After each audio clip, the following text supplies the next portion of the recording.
Reporting from the United National Congress virtual platform. What you should know from your MPs and political leader. This is the virtual report.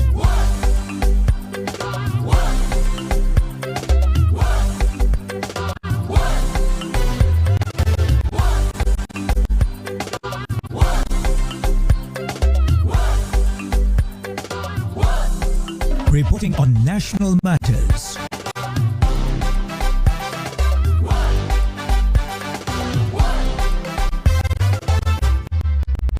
This is the virtual report.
Almighty God, we offer our prayers to you and seek your protection for everyone in our blessed country.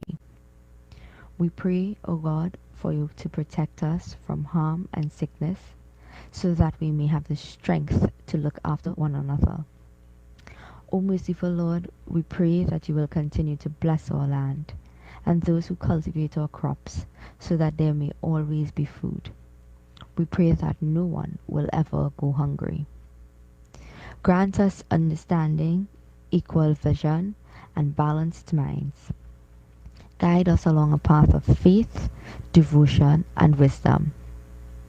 Help us to recognize that each of us is equal, that we are all equal in humanity. Give us your protection so that we may live in safety together and grow strong and free together. We pray that everyone will find love and peace in their daily lives. Dear God, we pray for our political leader. We pray for members of this team. Protect them, God, and give them the strength and courage to continue their service to our nation without fear or favor. Thank you, God. Help us to recognize that each of us is equal, that we are all equal in humanity. Give us your protection so that we may live in safety together and grow strong and free together. We pray that everyone will find love and peace in their daily lives. Dear God, we pray for our political leader. We pray for members of this team. Protect them, God, and give them the strength and courage to continue their service to our nation without fear or favor. Thank you, God, for keeping your children free in our democratic state, to bless our leaders, bless our people, and bless our country.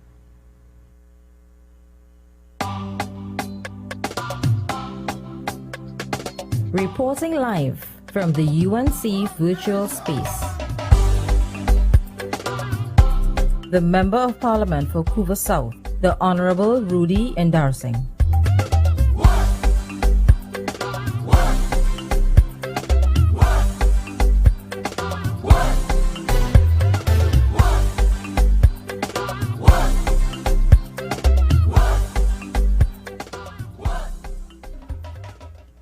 Political leader and leader of the opposition, the Honorable Kamala Prasad Bisesa, my colleagues on this virtual platform here tonight, my brothers and sisters of our great party, and those of you who are listening on your respective social media platforms, radio and TV Jagrati, a pleasant good night to each and every one of you.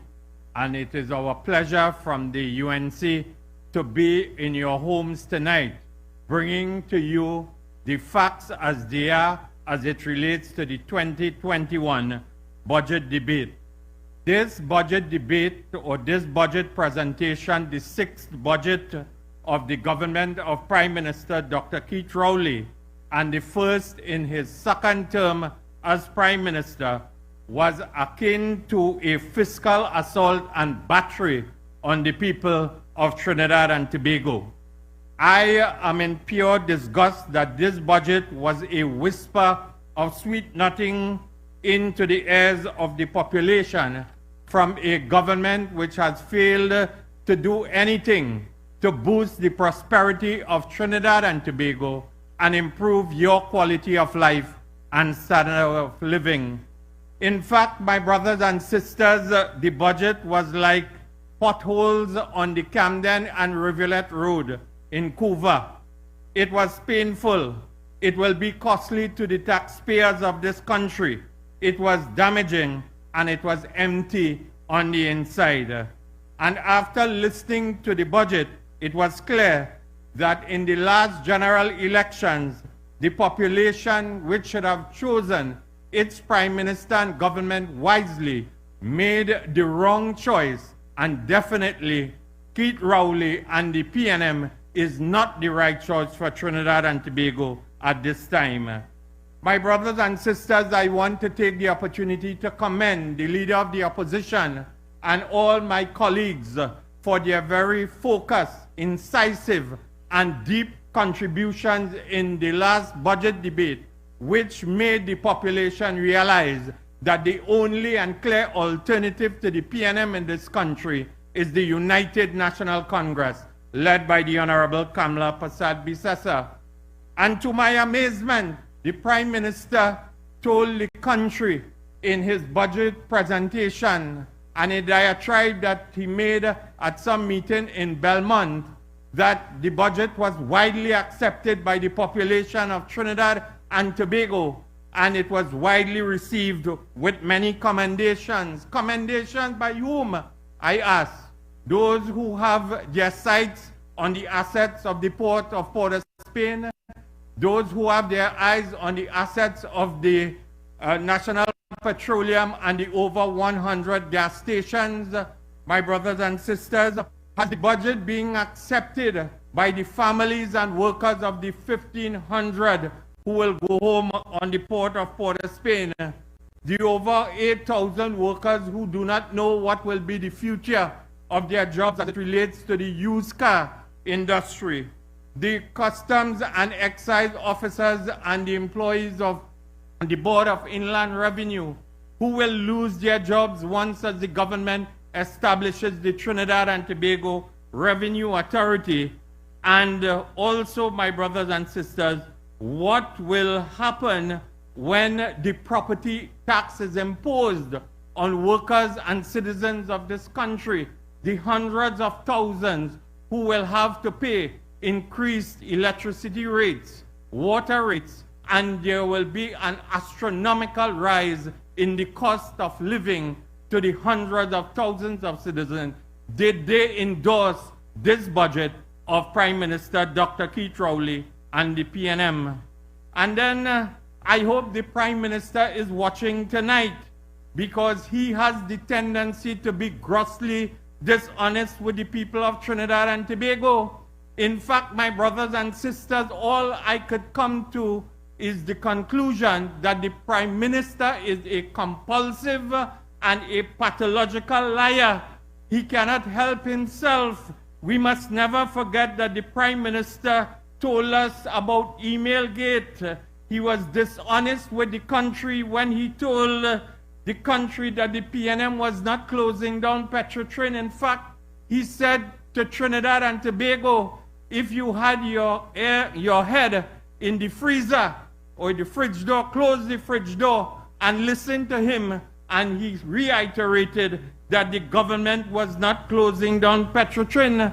And then he went on to say that the opposition had nothing to say about the National Insurance Fund in the budget debate of 2021. And I want to set the record straight here tonight, because a mere 2 days before the Prime Minister made his pronouncement or his statement about the opposition, the Member of Parliament for Chaguanas East, Vandana Mohit, and myself articulated the opposition concerns as it relates to the National Insurance Fund.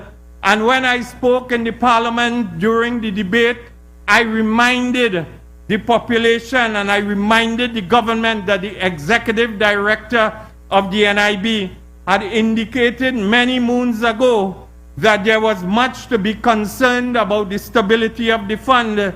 In fact, she warned the government and the Minister of Finance that if structural reforms were not pursued, the fund will go belly up by 2030 and bankrupt, brothers and sisters. And what did your government of Prime Minister Keith Rowley do? For 5 years, what did Colm Imber do as Minister of Finance after being in possession of the 10th actual valuation report since June of 2016?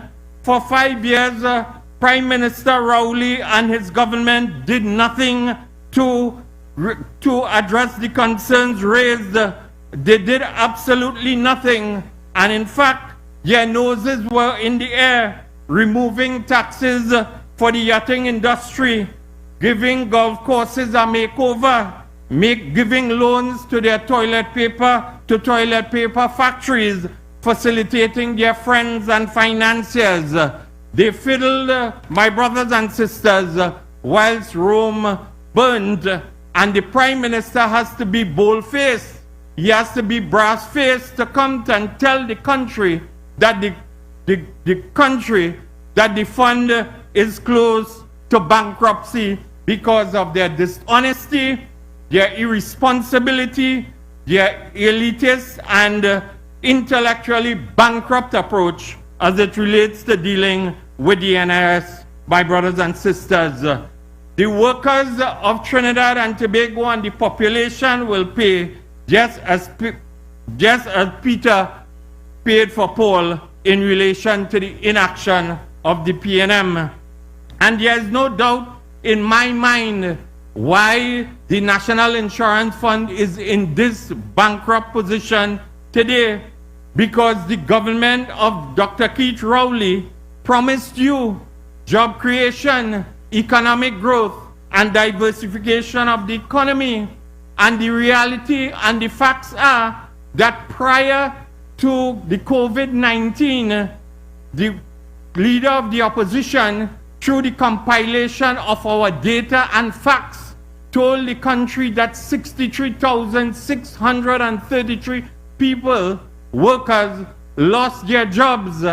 And with the onset of COVID-19, that unemployment figure pushed its way to over 100,000 workers having lost their jobs.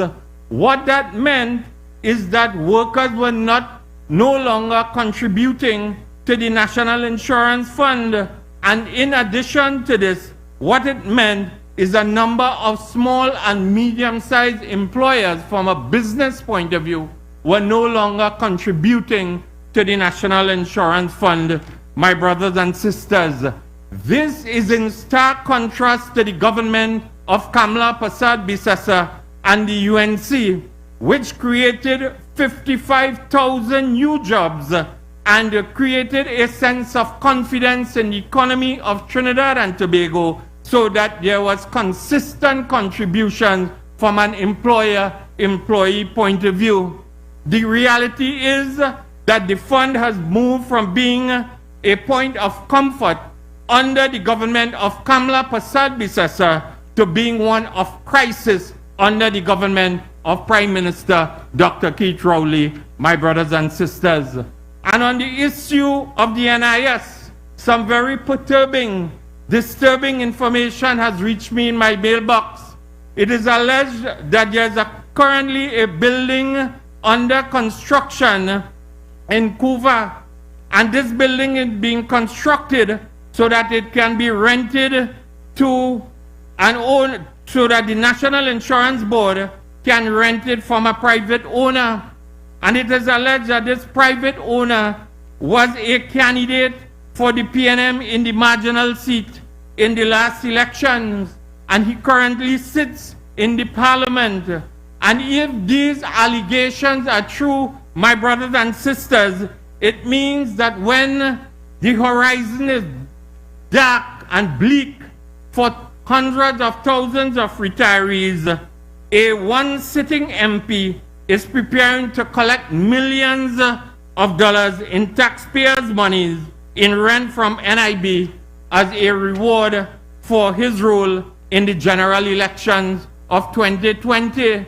Does this sound familiar as what would have transpired with the family court in Faizabad and relatives of Minister Franklin Khan benefiting, and Faris Al-Rawi's properties in Sinclair?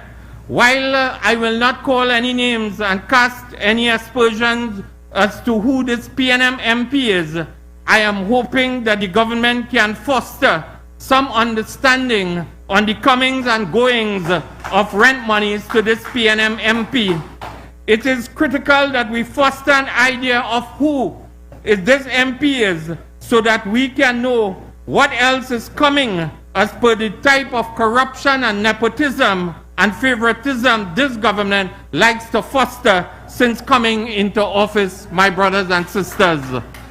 As we continue to articulate our concerns about the state of the National Insurance Fund, I wish to reiterate my call here tonight to the Prime Minister and his Minister of Finance. Reveal all that they have in their possession as it relates to the state of the National Insurance Fund. Tell us what are contained in the recommendations between pages 92 to 97. Tell us if the government, in addition to playing dead to catch Kobo alive by just floating that they will raise the retirement age to 65, whether the government will freeze the national insurance pension at $3,000, and whether the government has a recommendation on the cards to implement so that if you access your pension at 64, you will lose 6%.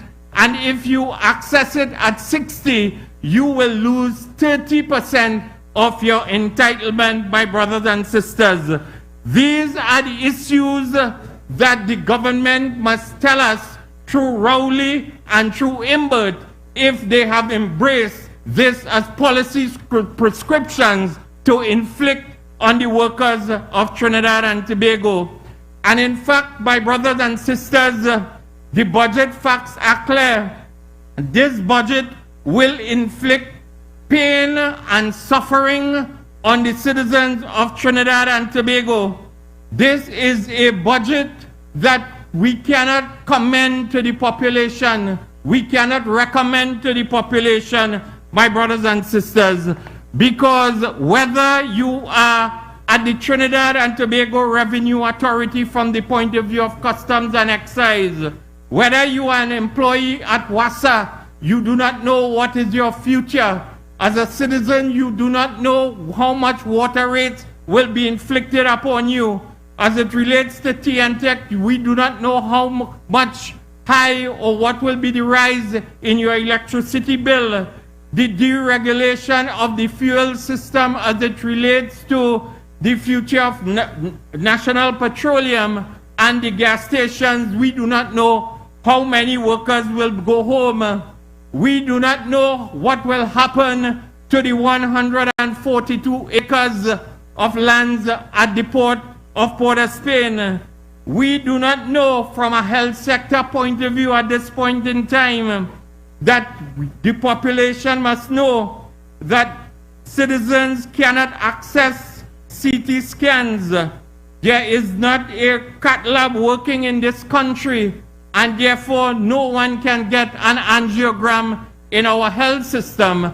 And that is why I am telling you here tonight that we are here to tell you the facts as they are, and you need to stand tall with Kamla Prasad Bisasa and the United National Congress as we continue to take the fight to the government of Prime Minister Dr. Keith Rowley, the most reprobate government in the history of Trinidad and Tobago, the most bankrupt government and bankrupt Prime Minister, a Prime Minister who will continue to lie to you and not level with you.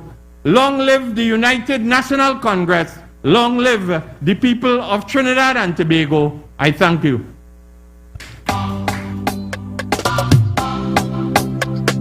Reporting live from the UNC virtual space, the Member of Parliament for Princestown, Barry Padarat.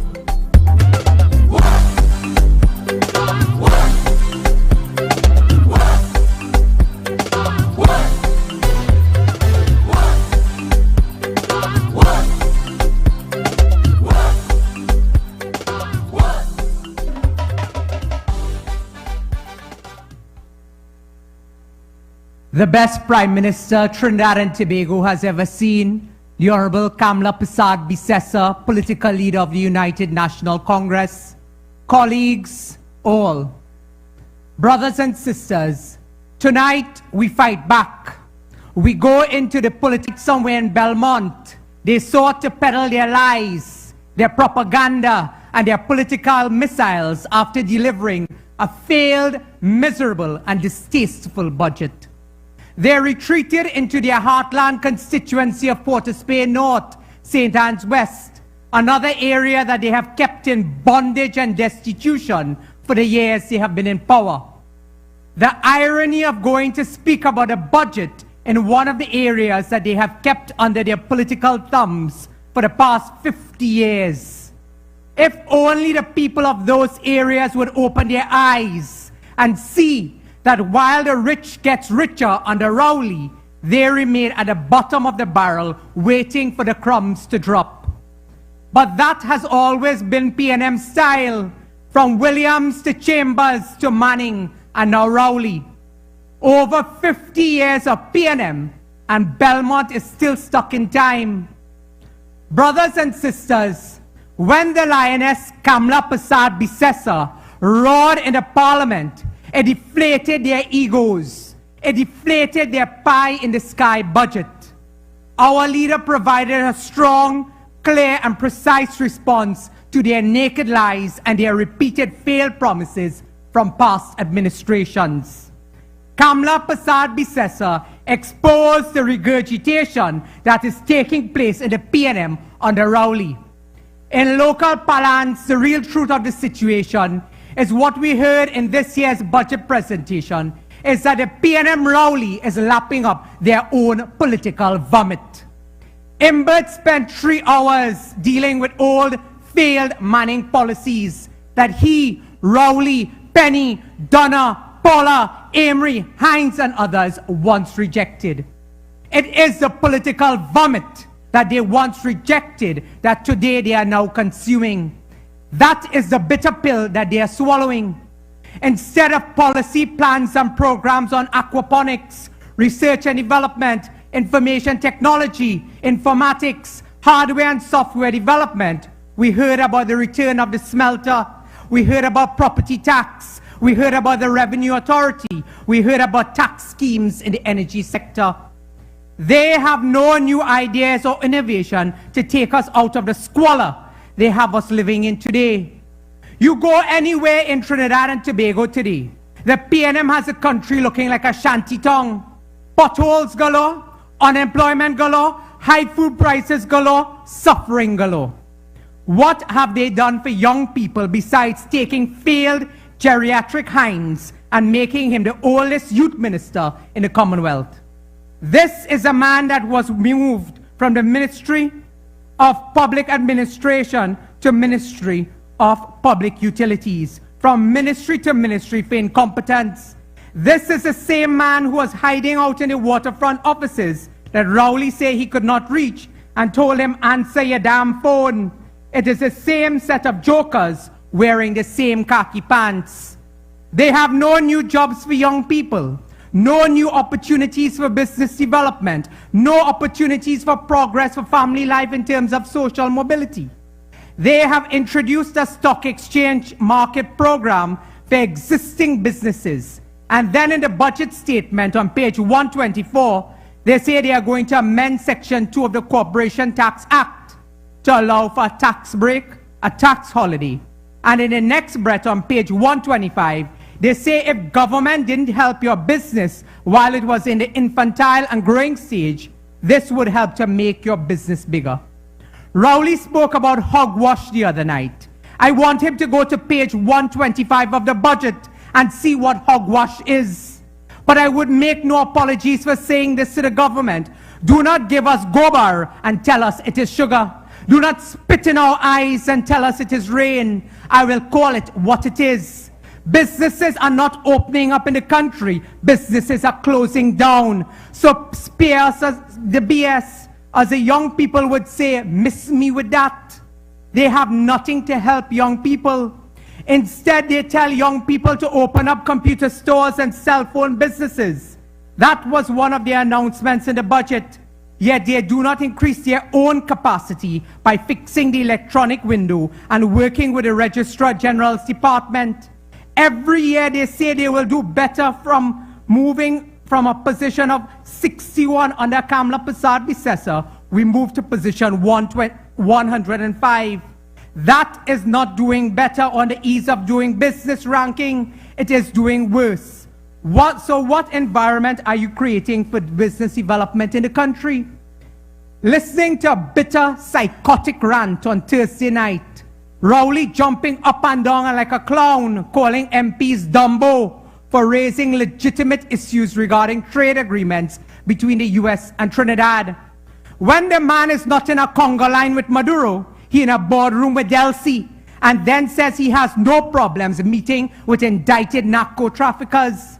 It is their video. The video is there on the social media for all to see. This is a man who has lost his marbles, a sick mind.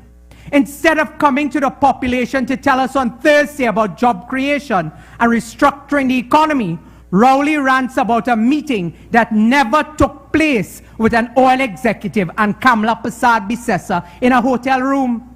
The imagery Rowley conjures up in his mind is a sick reflection of the man he really is. Rowley often tells the woman, I am not in your bedroom. Women need grooming. I will bark at your dog if you ignore your cat. This sick, suggestive obsession that Rowley has with Kamala's nightie needs to stop. I traveled with Kamla Persad-Bissessar's Prime Minister, and that is a blatant lie that he peddles for his supporters to jump up and say, get them.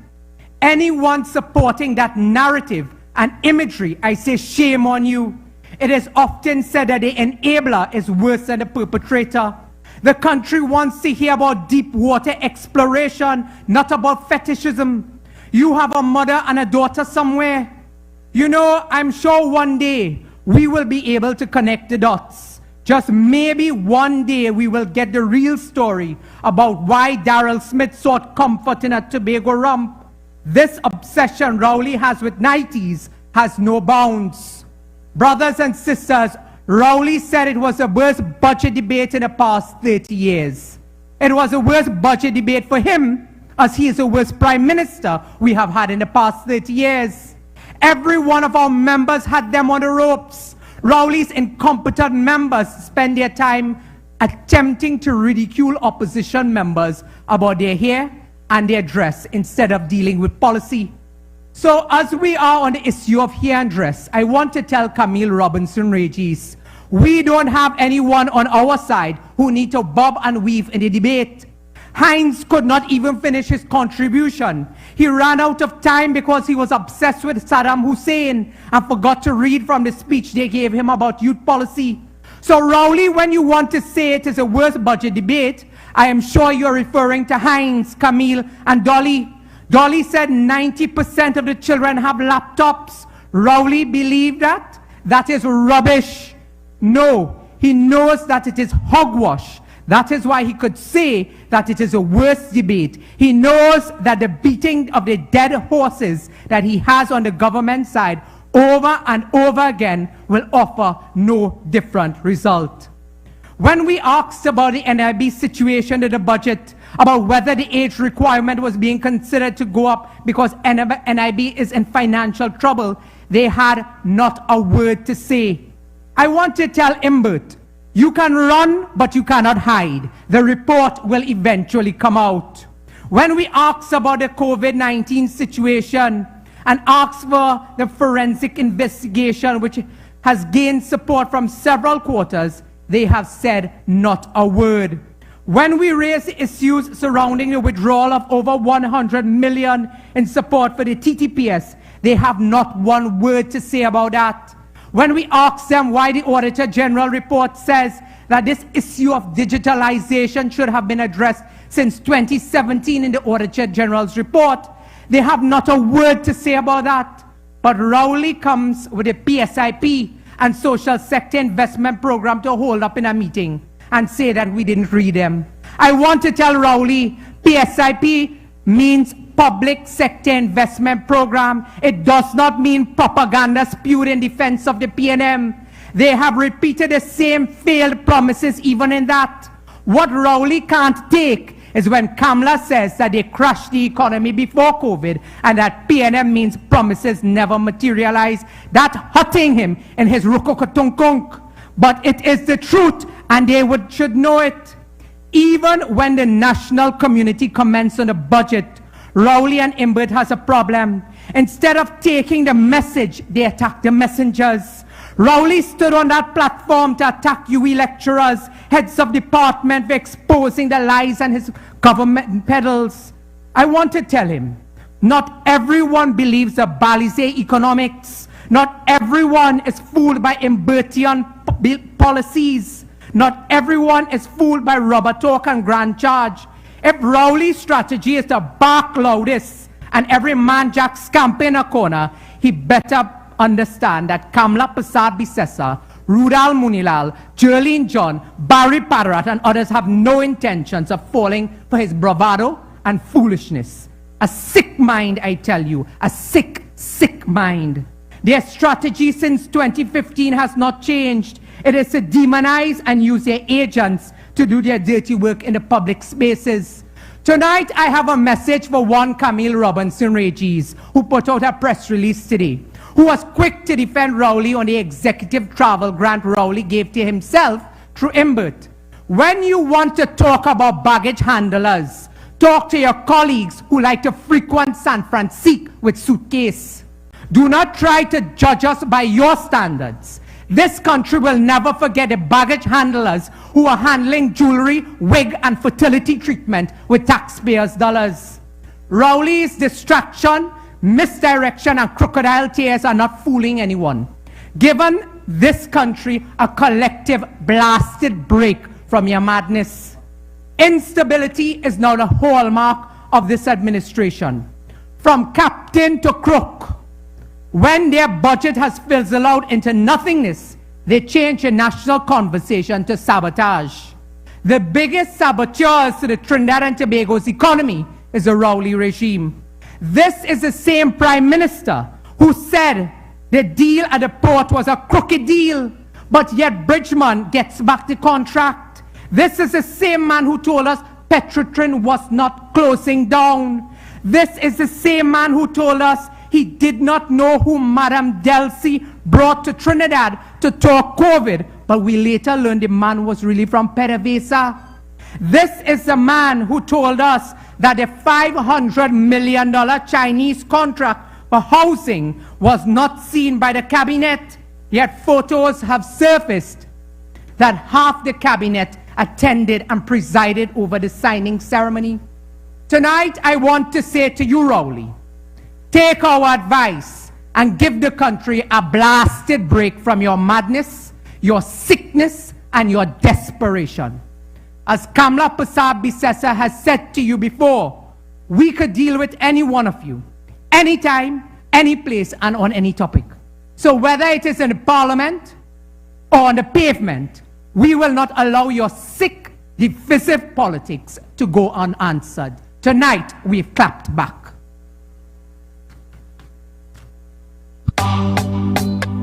This is the Virtual Report.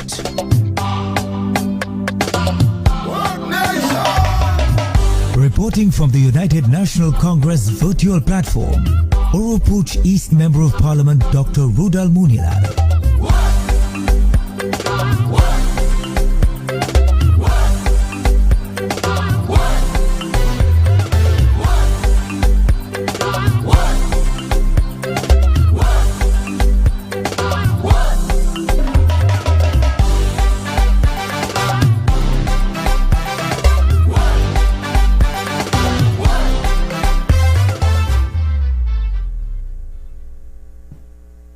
Thank you very much, and good evening from San Fernando to the thousands of viewers, listeners tuning in to this meeting.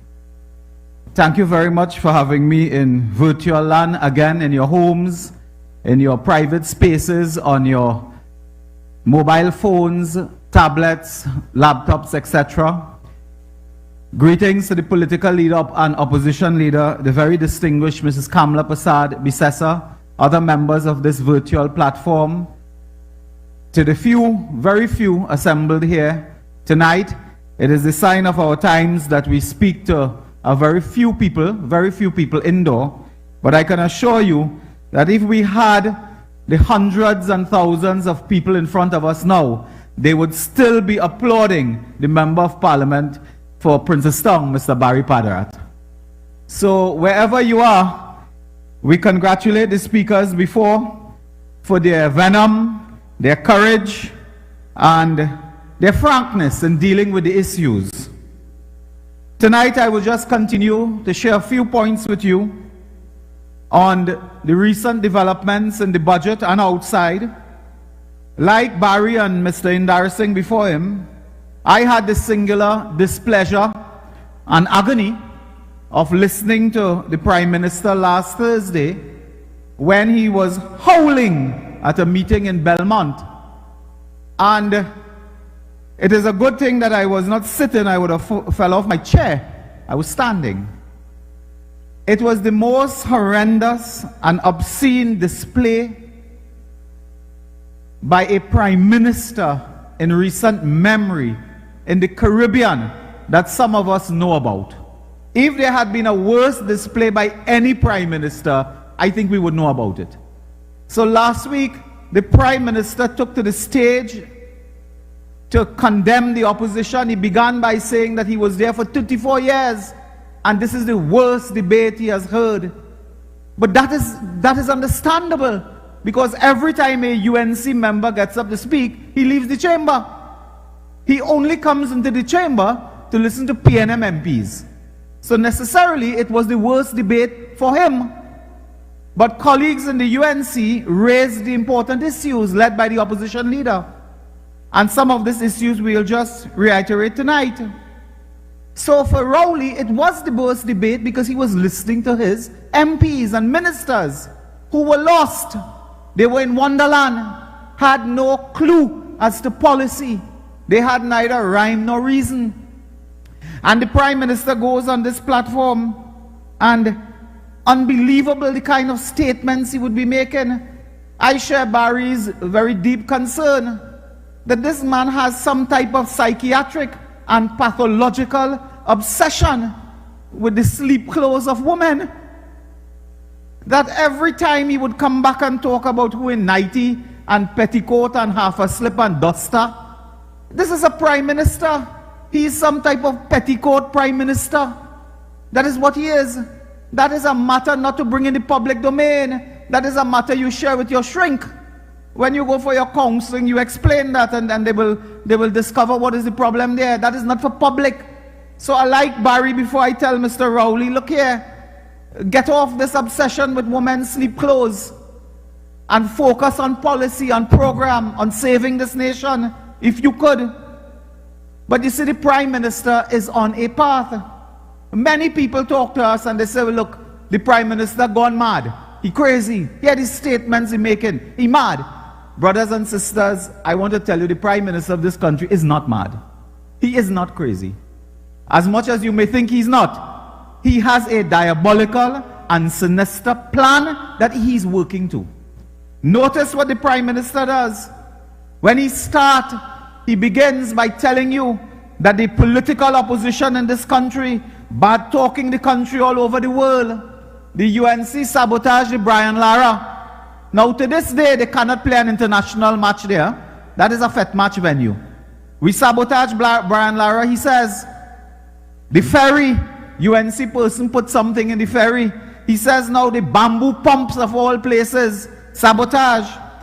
And remarkably, a CAL plane insinuating that someone went and cut wires in a CAL plane, and if that had taken off, it would have been a disaster, and insinuating clearly some UNC operative. Now that he doesn't report to the police, he comes on Belmont Junction to talk about that. Then he goes along, we sabotage the Dragonfield negotiations, sandals, we invite sanctions and so on. And then the classic one, a representative in England, 6 hours ahead of us, went to the parliament to raise a constituency matter involving Trinidad nationals in his constituency. If you give me a map of the United Kingdom, I can't find a constituency. He raised the matter in the British Parliament. It became news. Rowley gone on the platform. He said the UNC now in touch with international MPs undermining the country. We put an MP in the British Parliament to undermine Trinidad and Tobago position. We are unpatriotic, what? Underminers, he says. Now that would have been a comedy if there was something not serious in that. You see, dictators throughout the third world, throughout history, when they are in power this way, they seek to destroy every political opponent and they seek to destroy every political organization in opposition to them. Rowley has decimated the trade union movement in this country between Petrotrin and Caroni and other companies. The trade union movement is virtually on its knees. The only organization that's standing today between Keith Rowley and a complete dictatorship is the United National Congress. It is the only organization. And we must be vigilant. Tonight I appeal to UNC supporters, friends, well-wishers, and the friends of democracy. Be careful. This Rowley could be setting in train a political foundation to ban the United National Congress, to proscribe the organization. He could be doing that. They have done that in other parts of the third world. In developing countries, dictators actually ban organizations that stand up to them. They're enjoying the COVID lockdown now because you can't go on the streets in your hundreds and thousands. You have to keep an eye on this dictator. I am making no comparison at all because you cannot make a comparison. So I'm not making a comparison between Rowley and Hitler. But it is noteworthy that when Hitler destroyed German assets, he blamed it on the communist movement. When the dictators destroy, they blame it on political enemies as they go along. So keep an eye on this dictator we call Keith Rowley. I say no more on that at this time. Brothers and sisters, at this time there's a crisis brewing in the Caribbean, in the sea, the Gulf of Paria. 2 months ago, the New York Times highlighted that an oil tanker, Nabarima, I think is the name. Now you have to watch Rowley before tonight. He says not Nabarima, it's Naparima, you know. And the UNC behind that too. Nabarima, not Naparima, is in the ocean, in the sea, 20 meters going down. 2 months now the New York Times flagged that issue. Delcy Rodriguez, vice president, could have come to Trinidad overnight, violating our national law, rules and health regulations. But Keith Rowley cannot talk to his comrade, Nicolas Maduro, to send a team to inspect in 2 months, to inspect that vessel, and to take mitigating and preventative measures in the event that we have the biggest environmental disaster in the Western Hemisphere on our back door. Keith Rowley cannot communicate with Venezuela. To this day, weeks after, and tonight I compliment Gary Aboud and the friends and fishermen and friends of the sea. They were the ones who had the courage to go out to the vessel and videotape for the world to see, to raise the issue that way, in such a vivid way. Members of the opposition have been raising this issue for days. Today, the government cannot inspect that disaster in waiting. They cannot, and they cannot mobilize an international team of experts to mitigate and prevent in the event that you have a disaster. And Keith Rowley should act on this and stop talking rubbish at Belmont, attack our party for our stance on property tax and what the Revenue Authority. But there's a next danger he posed to this country. Keith Rowley posed a danger to the unity and cohesion of the Trinidad and Tobago society. He is pitting one group of people against the next, one class against the next, one ethnic group against the next. Notice how often himself and his gopher, Stuart Young, speaks about dog whistling. They are the only ones that hear dog whistle. Nobody else. And they speak about it in and out of the parliament. Always one group against the other. So they go to people who don't have property to get them angry against people who have property. They go to people who don't pay tax to get them to hate people who pay tax. That is how he is dividing a fragile society. Everyone knows when countries decline in terms of their economy and so on, it is fragile. Groups by definition tend to watch each other. And Rowley is throwing fuel on a situation that may be unstable. He is guilty of dividing the society as no leader before him has ever done or even had the potential to do. So tonight, this fella who is obsessed with sleep clothes and so on, get back to work. Don't blame Steve Baker in England. Poor Mr. Baker raised a matter for his constituent. When Rowley behaved as he did, Mr. Baker told the people, he said, God bless you all, I done with all you. I didn't think he represented nobody in for Trinidad there again. So these are the issues, the other issues I wanted to put to you. If you heard him last week, you would never believe, brothers and sisters, if you listen to him, that under the administration 2015-2020, a sitting member of parliament was hauled away to the courts on corruption charges. You never believe that. You never believe an ex-minister, the one of sports, paid off hundreds of thousands of dollars to a female member of staff to hush up and cover up of all things sexual harassment. You would never believe that ministers' wives, husbands, brothers are in a club all getting contracts. They have had one man, I think, recuse himself 52 times. 52 times. The government members 100 and something times because they are involved in business of the state. We know it, Jolene know it. There are two sitting ministers in that government with contracts in Ministry of Works and Ministry of Housing. They go in as ministers. If the UNC dare do that, man, they pull 10 mannequin and drag off every one of we. What happened? They can't find a mannequin resembling Rowley? This is what we face. Hypocrisy as well. This is what we face. And when Imber talk, attacking members for buying car, the opposition leader had to point out that in the last term, 5 years, Imber like he built more house than the HDC for himself. So when we won't see the Minister of Finance in the society, he was building house. And they gave themselves all type of benefits and favorable treatment to do all sort of things. Camille Robinson Regis, now I don't want to go too much about this lady. She always stands up after me when I finish talk because she never said nothing in 5 years. The only speech Camille Robinson Regis is make is, Madam Speaker, I beg to move that this house now adjourn. That's the beginning and end of her speeches. Stand up after me to say she can't believe the member for Oropouche East is the shadow national security minister, one of two, of course. But I want to tell her I agree with her. I agree with her. That is something she cannot believe.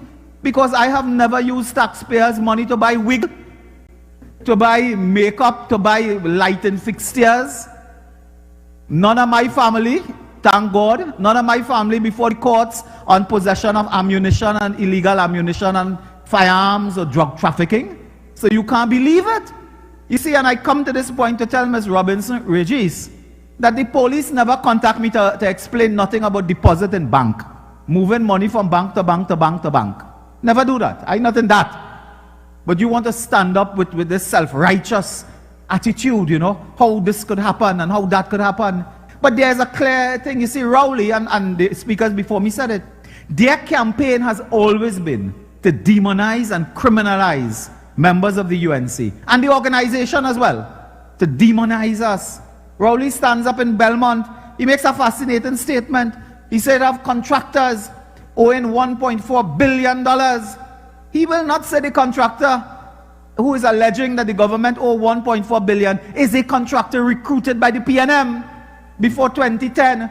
And the monies that we would be dealing with there, monies owed up to 2010 under Uttara Rao when he was in charge of the MBDC. He comes with the next classic. He said a court decided a matter last week. A man gone to court. He claimed $125 million in the court case. The fella settled for 1.5 million, insinuating that something about that suggests that the man had no claim. But if we were in office, we would have allowed that claim and pay 125 million, but the man settled for 1.5. Keith Rowley doesn't want to tell you, because I think embarrassing summed him up well. He's pathological. He doesn't want to say that contractor was recruited by the PNM. It was under the partnership administration. We terminated the contract for non-performance, for variation. They were completely waste of time. Our government terminated, and he took our government to court. He took the partnership actions to court, and the court ruled that it was clear he had no case against us. So we acted lawfully with legal advice from the ministry and the AG at that time. But Rowley is not saying that that man had sued our government and claimed 125 million and settled for 1, because he had no case. So we acted properly in that matter. But Rowley disguised it as if it's some bubble that was involved and so on. Every time he talks, he tries to paint this picture. If you hear Rowley, you would never believe the UNC introduced minimum wage, protection for maternity for women. The UNC introduced grant for children. The UNC gave laptops to children. You would never believe that, because Rowley's mission is to demonize. Every project we did, everything we did, they want to criminalize. And today you are enjoying the benefits of a partnership administration. God forbid when people get their COVID, God forbid, we don't wish that on nobody. They went to Debe University, we built that. You went to the Couva Hospital, we built that. You're going to the Takariwa Racket Center, they call it, tennis center, we built that. You're going to the Couva facility, cycling and so on, we built that. If we didn't build infrastructure to this day, when COVID comes, they'd have to put people on that tent. Patients on that tent, like you remember a show in the old days called MASH, where you have a tent with patients. They would have had to do that had it not been for Kamla Prasad Bisesa and the People's Partnership Administration. Today this country is better off for our 5 years in office, 2010, brothers and sisters, to 2015. In closing, just to touch on this grant that we raised in the parliament, Imbert sent out a tweet, because he's a minister by tweet. And he tweets that what we're saying, of course, is not true and so on. I want to tell Imbert tonight, let me not fight over that. You bring your document, I bring my document. I have my document, you bring yours. I have mine. This is a circular. It is very clear that in 2017, Colm Imbert, as Minister of Finance, introduced a special executive grant in addition. What have me cannot understand? What in addition mean? What plus mean? I mean, a 6-year-old child could tell you what plus mean and in addition. It means whatever obtained before in addition to that. So from 2007, when the Manning administration had passed legislation and policy in cabinet on travel, Manning used that facility. Mrs. Prasad Bisesa used the same facility. We changed nothing. We never increased the Prime Minister allowance by 10 cents. You come in power, 2017, you complaining that we have no money, the last government leave us without money, and you give yourself a special executive grant. Look at here in black and white, the word plus, and you make it retroactive. So if you sleep in New York in a hotel in 2016, in 2017 you have to get back money for the bed. If you eat breakfast in 2016 in London, in 2017 they have to pay back for the egg and pay back for the cereal and pay back for the milk and the juice. That is what they did. And now come with this obscenity to say, no, we're wrong. Mrs. Prasad Bisesa was using that. Using what? My foot, man. If you get caught, you get caught. Even when good batsmen get caught, they leave. And on that note, I think I should leave too. So, thank you all very much. We have much more to say, of course. And tomorrow we continue in the parliament. The opposition is doing a wonderful job. We continue our examinations tomorrow. I ask all of you to tune into the Parliament channel, where we will confront now law enforcement, national security, police, housing, and I think judiciary and so on tomorrow. So tune into Parliament as we continue to expose the wickedness of this PNM administration. Thank you and good night. Reporting on national matters. This is the Vote Your Report. Reporting from the United National Congress Virtual Platform, Deputy Political Leader, Jolene John.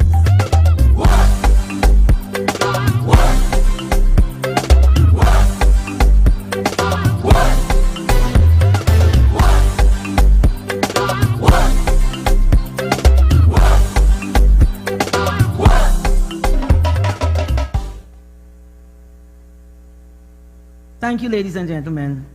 Welcome to the UNC's virtual report. Honorable political leader of the UNC, colleagues on this virtual platform. Tonight, this team of speakers, my notes had, we continue to bring you the manifesto, our manifesto to the public. But Jesus Christ, we continue to bring you the pace and to push back, and as our colleague speaker, MP Padrat, said, to clap back at the PNM. Now, when the UNC was in government, or when the UNC speaks, it's not about promises, but a continuation of the vast body of work undertaken by the government led by the Kamla Prasad Bisesa during the period 2010 to 2015. You know, it was just a vast body of breathtaking performance. So the PNM in their Belmont meeting of last week continues to defend the roadmap to nowhere in what sounded more like a rant and road rage.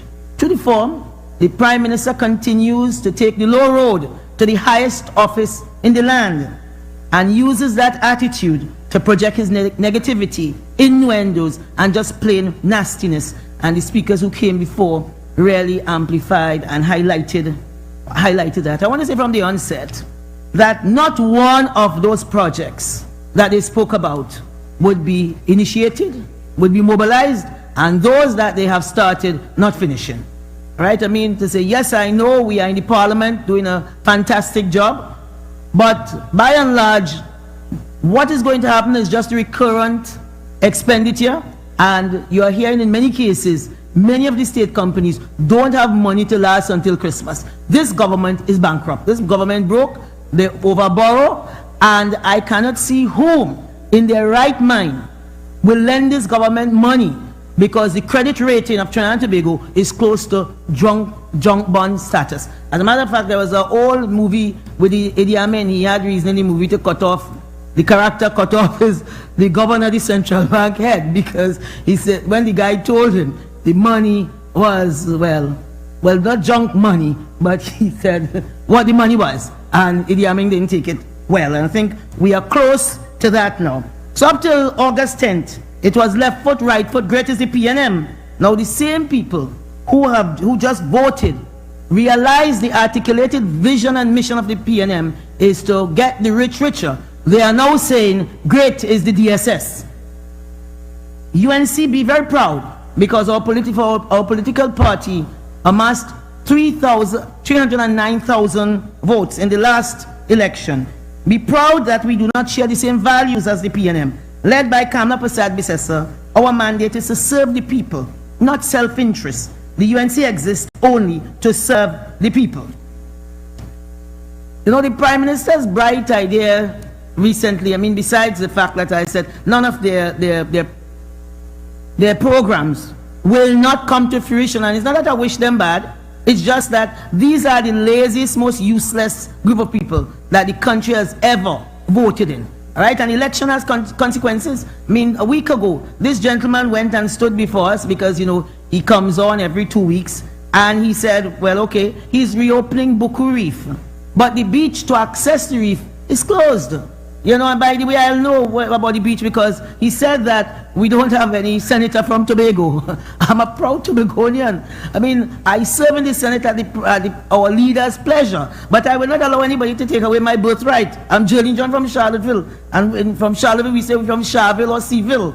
You understand? Okay, so, you know, this man just lies. He lies about anything and everything. He just don't care. He's just careless because he does not think that he'll be fact-checked. You know, Dr. Muniland and all the other speakers before me, they spoke about his lies. And I felt that it is, I in fact feel now that it is very distressing. But again, there is a method to this madness. Some people are describing it as this man is mad. But no, you're right, Dr. Munilal. There is a method to it. It's about demonizing the UNC, grinding us down to nothing. I mean, he did not expect to win the last election. You know? And when they've seen, I mean, people are not giving our leader credit. We won the Maruga seat. Yeah, I mean, we did not, unfortunately, we did not win the election. We wanted to win the election. We worked hard to win the election. All right, and now the chicken have come home to roost, and elections have consequences. Because what Dr. Rowley and they have presented, really and truly, the budget was about selling the port, giving away the port, you know. Because when he starts, it's not only the UNC is demonizing it. When he point to organization and say, that organization is corrupt and they're lazy. After an election, he calls the public servants who voted for him lazy. Right? And you know what is happening? The port is going down. You know, the next one, well, NP is going down. They're going to send them all the people at NP. This country is the only country where you have a government working so hard to send home the people. Every other country around the globe, we have a pandemic. People are suffering. We have a problem where jobs are being lost. But in the state sector, you try to hold on to those jobs. In the middle of a pandemic, Rowley has decided that they are going to give away the port to the private interest. Of course, people clap and say, those who with their tongue licking from side side will say, it's a great budget because they are waiting for the rich to get richer. And the poor, because the people from the port, the people who work at the port, they come from Mover, they come from Laventille, they come from Sealot, they come from Beetham, they come from Caranage, they come from the Prime Minister's constituency Indigo Martin, and he's sending all of those people home because the port jobs are well-paying jobs. You think Dr. Rowley and Imbe woke up after the election and realized they are going to close down the port? They knew all along that is what they were going to do. Why wasn't that in their manifesto? Why wasn't that in their manifesto? And now they are going to send home all of these people. Now the port is inefficient, I agree to that. But who says that there's some magic formula that when you put it in private hands, it will suddenly get efficient? No, they starved this port of resources.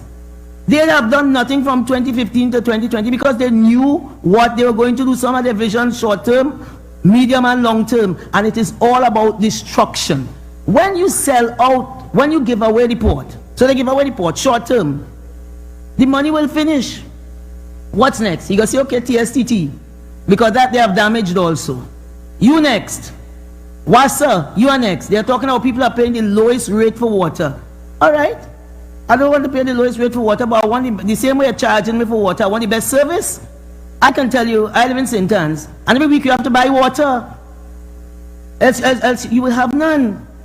So what are they saying? So one by one, these state companies are going down. They are coming for you. When they wanted Petrotrin, they said that they're paying cleaners and carpenters $40,000 a month. People rolling on the ground, begging, said, no, that is not happening. North said, okay, them South people. Again, because of the language of the government, people demonizing people, separating, putting brothers against brother. The same thing happened with some woman who are abroad, that they look out from the country. The woman say, oh God, I'm down to my last cent. You know, nothing is happening. I need to come home. I have mental illness now. Her son came and said, well, she knew what she was doing and she went away. Pitting family against family, north against south. We cannot continue like that. This is a clear strategy of the government to destroy the fabric of this country. Because it is a clear distraction, they have nothing to offer. They have nothing to offer. And they're going to sell out every one of these organizations one by one and leave us here to hold the bag. So the Prime Minister at his Belmont meeting, and I quote, said, if we have a proper modern port in Port of Spain, it becomes a bigger contributor to our national economy. Try as we might, the best place for the port of Port of Spain is not in the Ministry of Works. We tried that and it failed. Who would have thought? I agreed wholeheartedly with the Prime Minister. But I'm saying that yes, we need a modern, efficient port. But why do you have to fire 1,600 people plus the additional stakeholders to achieve that? Why don't you fire a Minister of Works? The fish rottens from the head. I know if it is, I have to go to the licensing office. Tomorrow I go to the licensing office in St. James and I get there for 7:30 and you join the line and 8 o'clock they open on time. Anybody who has gone to that licensing office, it's not a modern office, it's not a new office, but the people, they make it work.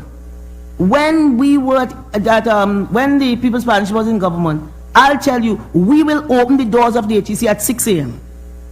Start to transact at 7 a.m. because we wanted to ensure that people can get attention before they went off to work. It is about leadership. If you have no leadership, and this gentleman is obsessed with women's nightwear, he has no, his mind is all confused, he has no time to work. I tell you tonight, Prime Minister, do your job. Do your job. If you do your job, you only do your job, you will not have to give away the port. Why are you coming to punish people of Beetham and Sealots, some of the most vulnerable communities, and take away these jobs? What they need training, they need the proper infrastructure in the port. They don't need to lose everything. When we send home all of these people, what are they going to do? What are we doing to our country? What?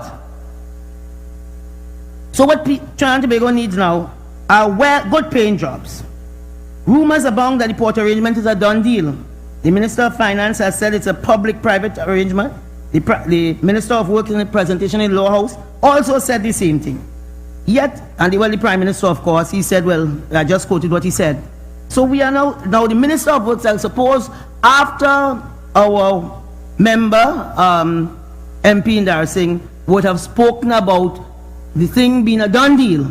He came back on the Sunday Guardian and said, we are now going to have consultation with the different stakeholders to come up with a policy, and then we'll go out for the type of model that we are going to use. So what is it? Why was it that during the period of a Prime Minister by the name of Kamla Prasad Bisesa, the port lands are valuable lands, they are worth about 1.4 billion. We said we leverage the land, and what was agreed? We are going to put the port offshore, not a port in a port city. That was Kamla Prasad Bisesa's administration. We got to the point where we had Gantt chart saying this is what we're doing today, this is what we are going to do tomorrow. What that meant is that good jobs, good paying jobs and opportunity was going to come to the people of Port of Spain. Because when you have a port city, you understand, with berthing and cargo handling, you do this island offshore where you would have reclaimed land.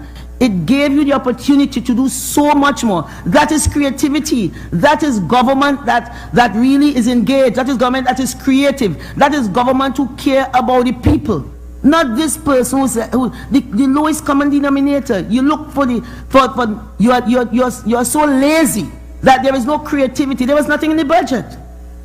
It's just about selling out the assets of the country. That is what it is. So the stakeholders are going to be affected.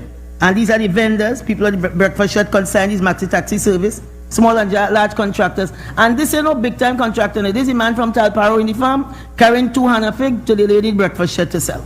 These are the normal everyday people who are going to be affected by these closures of NP and the port. You know, I mean, after all, we just brought on this giant called Petrotrin, and everybody's scratching their head and wondering why we're not getting any foreign exchange. Because of Rowley. Because Petrotrin was a net earner of foreign exchange in this country, and now they have destroyed NGC. Because I just saw where it declared what do you call it? A profit of $300 million. That to NGC is like declaring nothing. You could barely see it. If you go to the books, you can't find that. And they put all in something called accounting term called impairment. That is when you depreciate a lot of the fixed assets. You know, so you really have to look to find this particular provision. And so that is what they are doing. They are one by one destroying our state, our important and valuable state assets, and sooner or later, very soon, we are going to find ourselves with nothing. So no amount of what clotting by Brian Lara and the stuff grapefruit. Can you imagine a Prime Minister? Kamla Prasad Bisesa talking about putting a port offshore. You understand that we can become competitive, efficient, to serve our country, and not only serve our country, serve others, that we can earn foreign exchange. Everything we did. If you go to the San Fernando Teaching Hospital, there's 40,000 square foot of space below the hospital. I'm sure they never walked there. That was to provide courses to earn foreign exchange. The same with the Children's Hospital. The same thing, had we not mobilized the Arima Hospital and the Point 14 Hospital, those would have never been built. So today he's embracing and saying what? He opened the Children's Hospital. They have no achievements, and they will have none at the end of this 2020 to the period 2020 to 2021. They will have absolute nothing to show. Right? And therefore the Prime Minister has taken in front before in front taken, and he starts with all these fanciful scandals and bacchanal. Number one, to degrade the opposition, and number two, to act as a distraction to the people of Trinidad and Tobago. But I'm saying, hold tight, you understand? Elections have consequences. The UNC is here, and our leader has urged us to fight for you, to continue to fight for you. Do not give up, right? People of Trinidad and Tobago, let's keep fighting, because what is facing us really is unconscionable. We have a government who don't know what they're doing, and they have decided that they're going to launch a worse attack against the people of Trinidad and Tobago, because when you don't have a job, you cannot feed your family, you cannot pay your bills. Every day on the papers, you've seen a new person, a new woman give me $1 to buy food. We have never seen that in the history of Trinidad and Tobago. Right? So I'm saying, let us continue to be vigilant. I thank you, ladies and gentlemen.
Thank you very much. Good evening, UNC family, and good evening, Trinidad and Tobago. Thank you for joining us here in another virtual report, another virtual meeting. And I recognize my colleagues, the MP Indar Singh, MP Munilal, MP Padarath, and Senator Jillian John. I thank our speakers tonight for their very insightful and inspiring contributions. And to you at home, thank you for welcoming us back into your living rooms, or you may be in your car, on your phone, or with a device. Thank you for allowing us to speak with you in these very abnormal times. So I'm very happy to share with you some of our experiences, some of our thoughts, and some policies as we go forward. But I want to repeat something that Senator Jillian John talked about, because this giveaway and sellout of the port and the lands of the Port of Port of Spain really is a disaster waiting to happen. If Petrotrim impacted so badly on our citizens, that sellout of the port is going to be even more disastrous for people of Trinidad and Tobago. And Jillian John reminded us of our vision for the port. It was not that we had nothing, and that vision was for a port city. So I remind you of that, and Jillian has shared some of the details, but that was really something very visionary in terms of transforming Trinidad and Tobago, transforming that port, but at the same time keeping the jobs for the people of Trinidad and Tobago. We just concluded a budget debate in the Parliament, the debate itself. I think it was last Thursday. We completed that debate. The Standing Finance Committee continues and will continue for this week. But Mr. Rowley says that it was a burst budget debate. My colleagues have commented on that. It was the worst budget debate because it's the worst budget ever in the history of Trinidad and Tobago. I've been in the parliament over 20 years.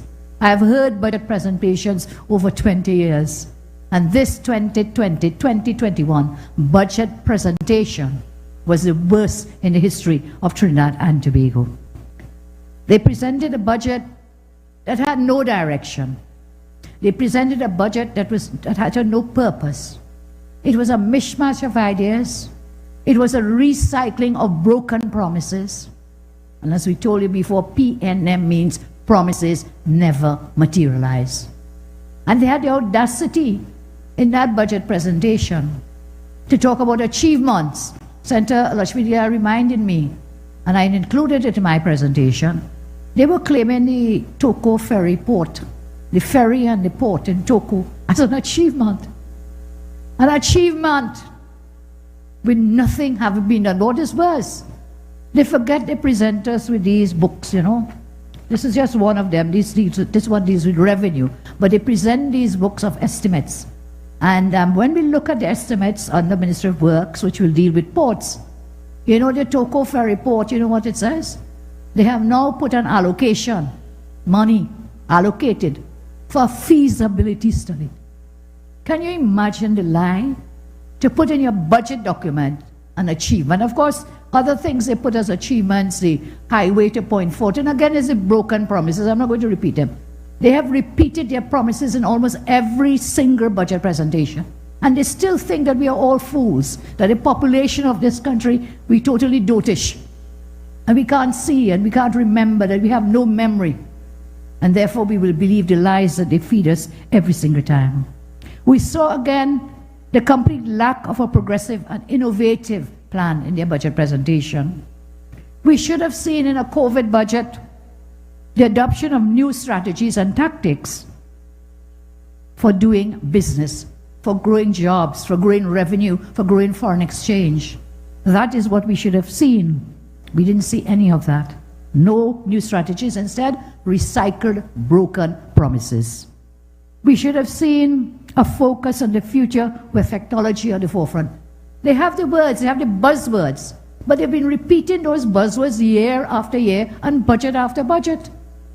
So once again, recycled, broken promises. As other speakers have said, nothing will happen. Promises will be broken. We'll come back to the Parliament midterm review. They will shift some money here and there.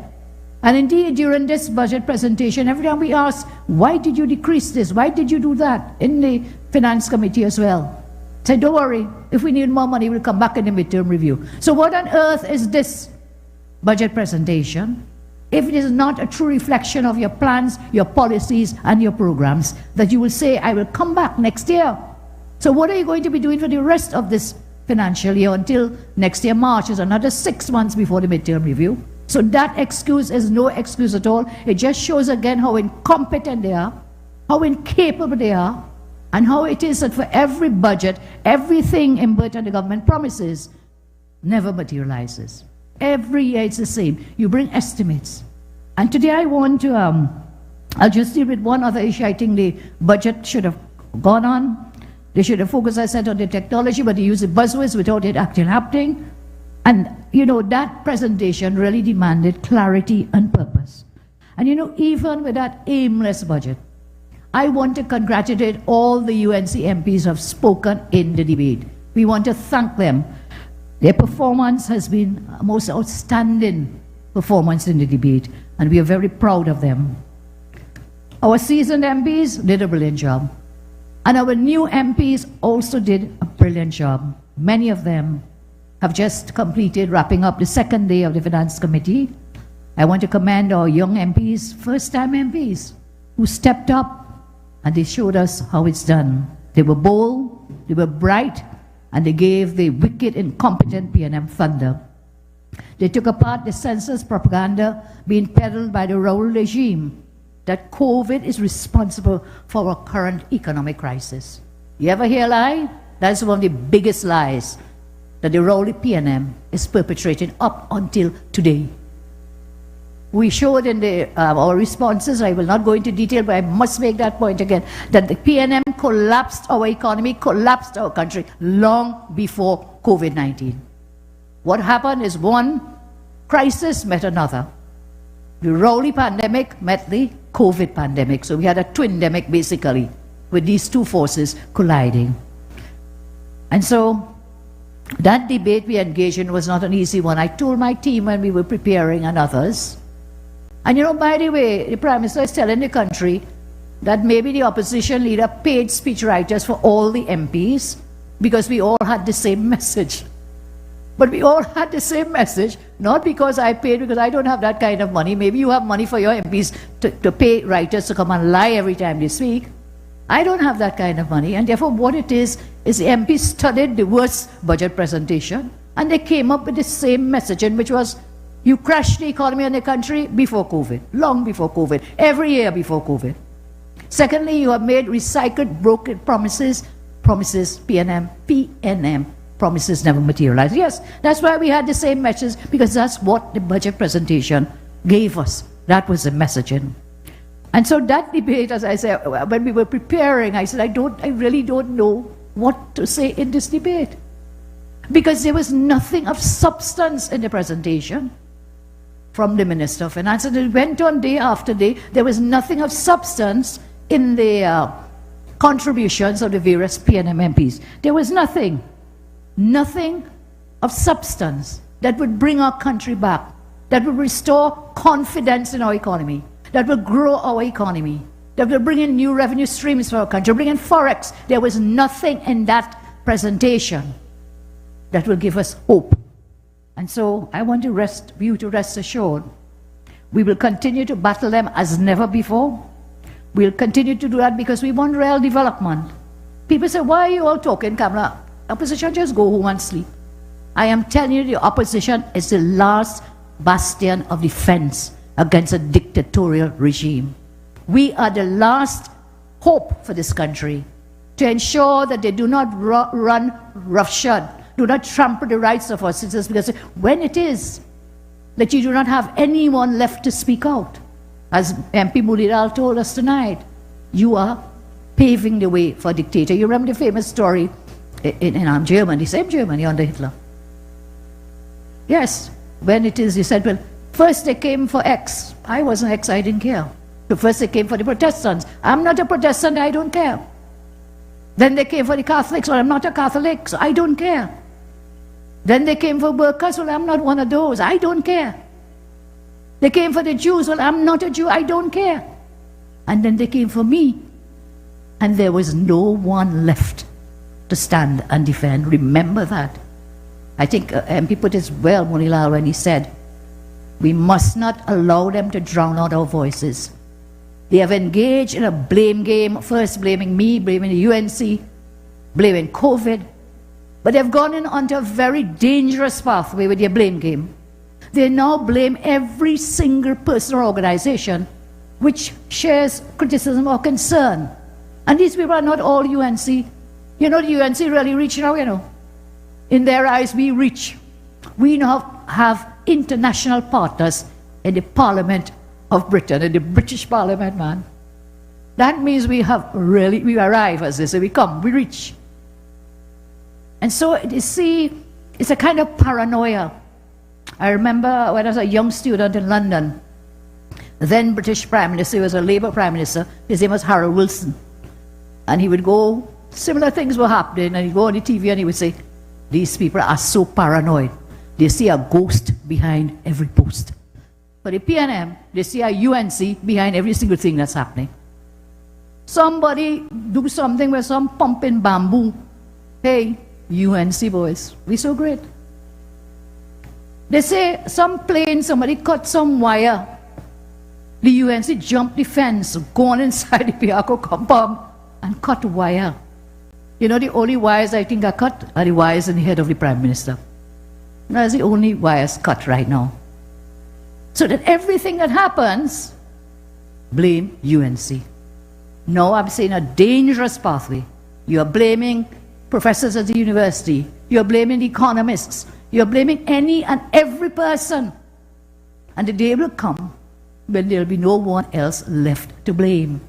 And therefore, that is why we stand resolute in our fight against this wicked and incompetent government. I want to remind you, people forget this, and I want you to remember, the UNC remains the most diverse party in this country. The UNC remains the only party with a track record of people-centered development. We always put people at the center. In all our policies and all our programs, people came first. No one was left behind. These fellows are so visionless, purposeless, incompetent. They know writing about in their papers, and you know what they said? No one left behind. When thousands of children in our country cannot access education, cannot get a device, doesn't have internet access, and you say no child left. Go to the United Nations, lied, no child left behind. When you cannot provide basic materials for children to succeed. And that is a very serious matter. We are now ending up with two classes of students. We are ending up with those that are disadvantaged and those who are advantaged. So the ones who have the devices and who have the internet access, they're obviously going to do better. They will succeed more in the world, and therefore will grow to become greater earners of income than those who are being left behind without access to education. This is a serious constitutional issue.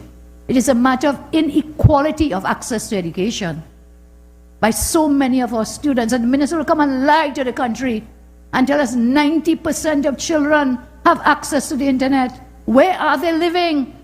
Where are they living? Do you have a constituency? Do your constituents call you, talk to you, email you, visit you to tell you what's going on? I saw an article in a newspaper recently, I think it might have been even today, about what's happening in the education sector with principals talking to you, teachers talking to you, parents talking to you. You hear lie again. 90%. Madam, I challenge you, Madam Minister of Education, to provide the evidence of this 90% having access to the online learning. And for every one you bring, I will bring 5 who is not getting that access. So I'm saying we are the most diverse, we are very people-centered. When we were in the Standing Finance Committee last day, which was when? Friday, MP Padarat raised a question about the Children's Life Fund. And the minister said, don't worry, we'll come to another item somewhere that we could talk about this life fund. Remember, I have told you and I've boasted and I'm proud of it. I'm proud, as we are all proud in the UNC and the partnership government, that Cabinet Note number 1 of 2010, when we formed the Cabinet, was to create the Children's Life Fund. So MP asked a question about it. The Minister of Health said, not to worry, we'll find a next line item somewhere. Well, we searched all the estimates, all the books. There was never another line item. You know what we discovered after? The minister was bold-faced lying in the parliament. Because it was right there, MP asked him, is it under the RHAs? Well, he doesn't even know where it is, because for him it doesn't exist. And then we discovered, yes, it was being dispersed under the RHAs. We discovered that for the past fiscal year, a very minute amount was actually dispersed to help children, sick children. A very minute amount. And they were so ashamed that they did not include it in the breakdown of the estimates. But we'll find out. We have tools, we have vehicles to ask these questions, and we will expose them for their lies of telling us not one left behind, when an Attorney General could not give an opinion on the law and therefore allowed a child to die without receiving help from that facility under the Children's Life Fund. So when they come and tell you no one left behind, you hear lie, those are lies again. Thousands of people, all those who have lost their jobs, are being left behind. Thousands more will be put on the breadline when they sell out the assets, as you say, up at NP on the port. And listen, they're coming to sell more. Those only 2 that they put out so far. You made the point before. They're not going to consult. So why did you speak of it in your budget? You had no consultation. It means you're going to do it regardless of what you say, what you learn, whatever the stakeholders tell you. You are determined to utilize that facility to sell and give away. I want to remind you again, we hold a proud record of ensuring a place for youth, more youth and more women at our decision-making table. Over the years, we have refined and redefined the way we operate. But I want to tell you, our mission, our vision, our destination remains the same. And what is that? It is to create the opportunities and the circumstances for a better quality of life for all. We are not a party for the few. We are rather a determined movement for many, and we will fight for all. We will fight for everyone. I tell you, the party I lead will always be at your side. Whether you support us, whether you don't sometimes, but we will be there to defend your rights, your liberties and freedom. As a leader, whether you like me or not, I have a duty, a sacred duty, and I'm driven by my dedication to all of you. So let's confront what your haters and mischievous groups are saying.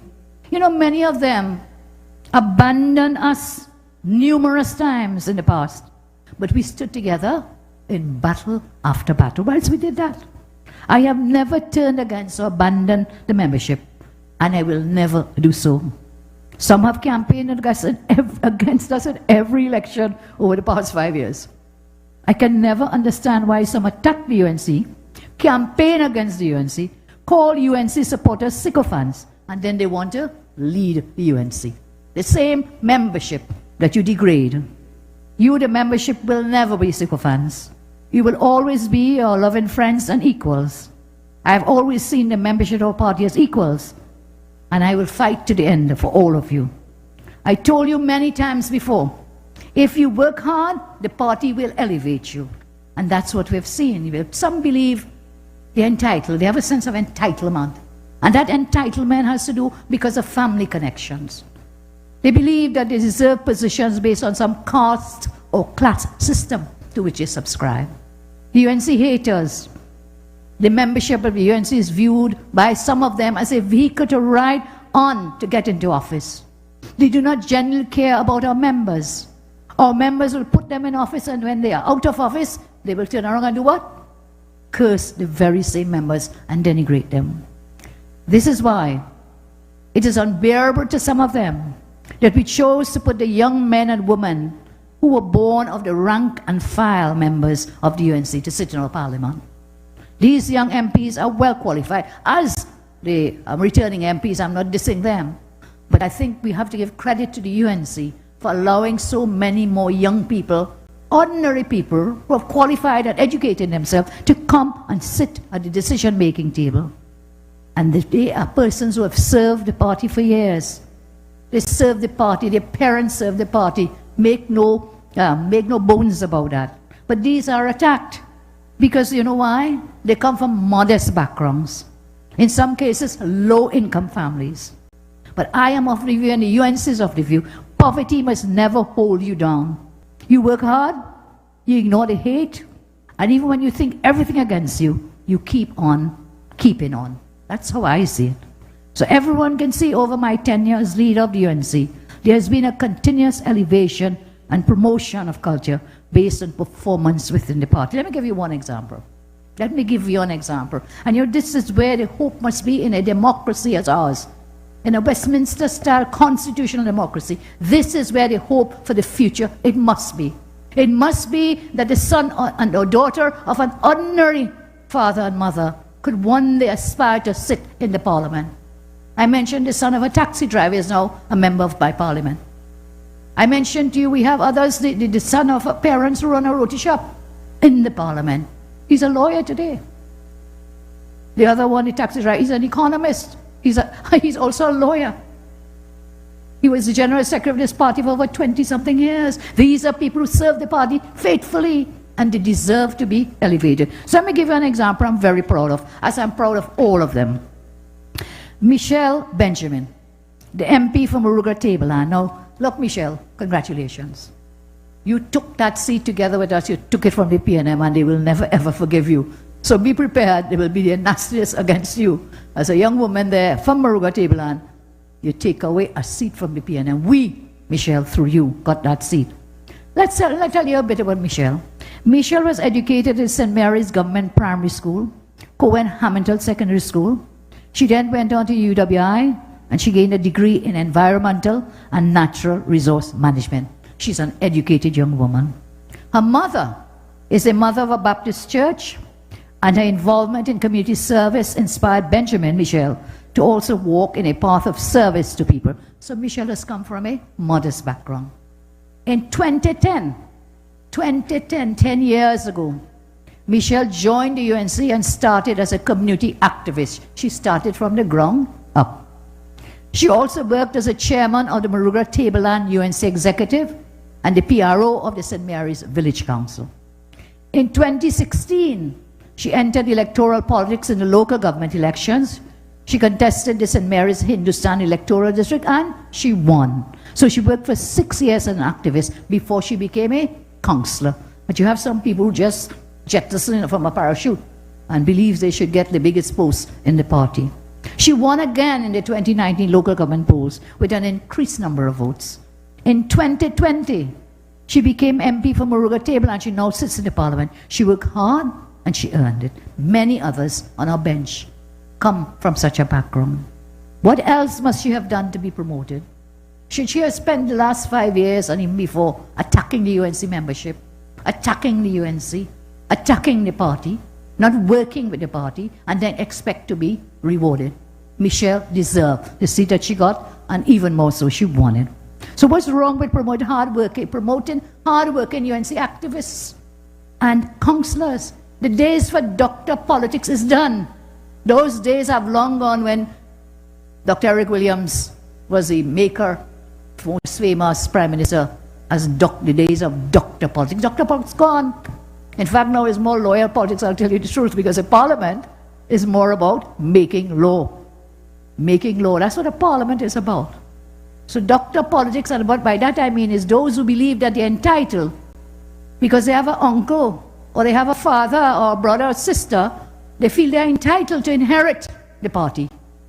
Mr. Pandis always say it, let me repeat, the UNC is not a cow that you could take the rope and hand it over to someone else.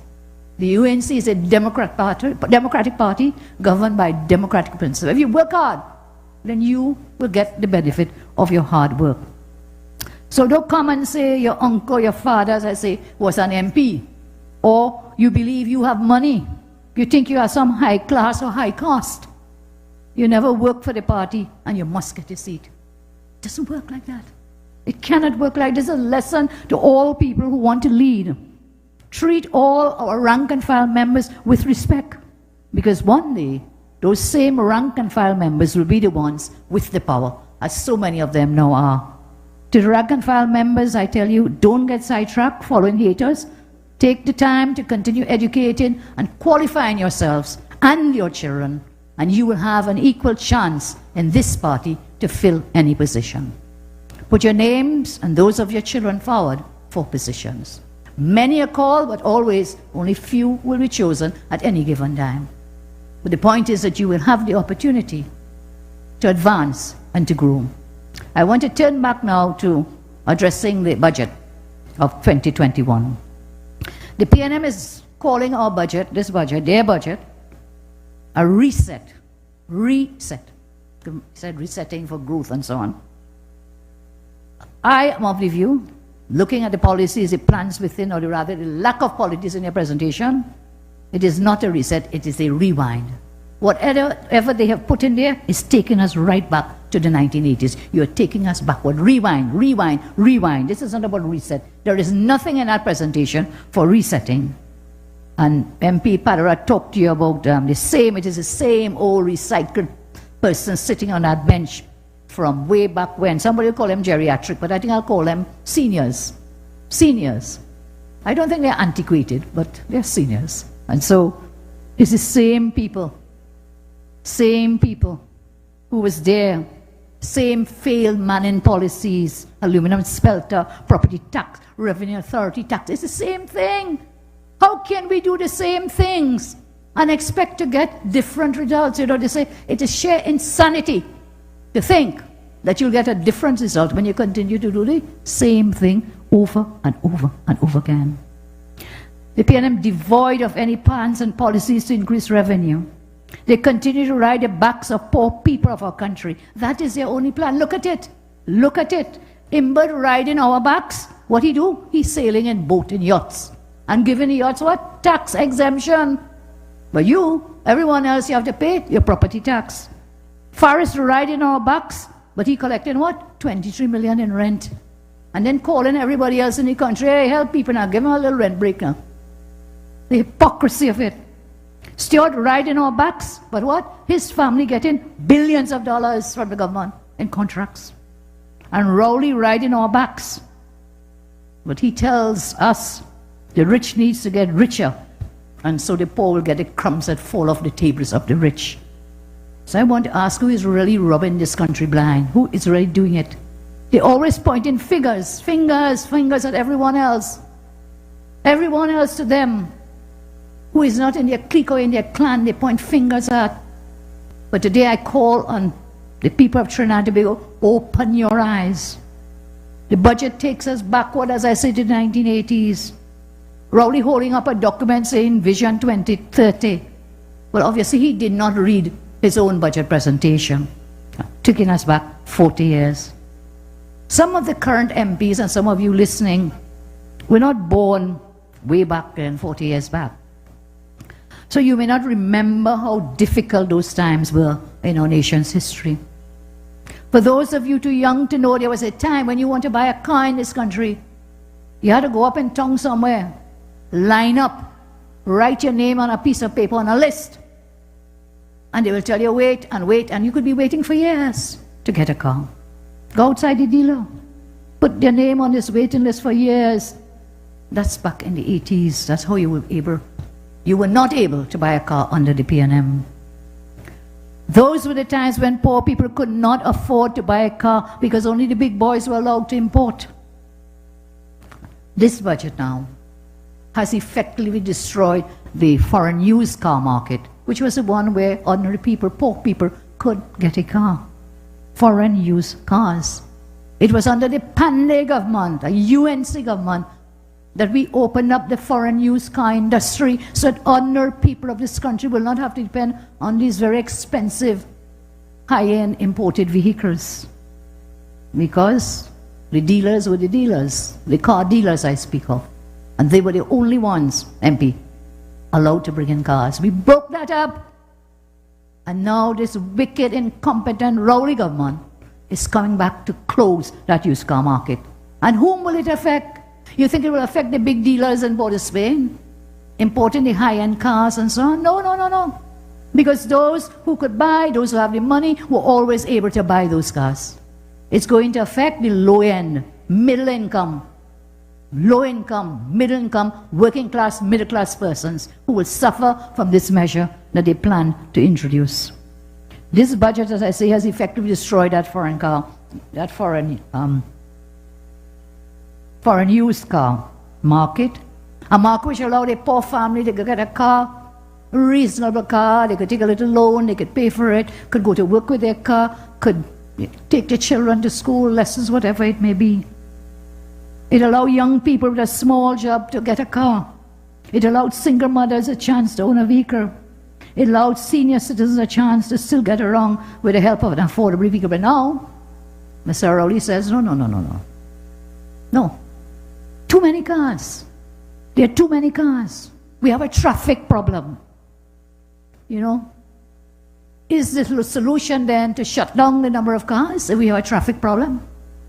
Shouldn't the solution then be to have better traffic management, decentralized government services, make more government services available online, implement an efficient public transport system?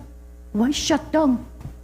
Shut down the cars when you can have solutions for traffic. If traffic is a problem, then you have solutions for traffic management. All those things we had started when we were in government, but now again, as everything else, abandoned by this wicked, incompetent government. They plan to restrict cars, not to deal with proper traffic management solutions, and so deny ordinary people the chance to own a car.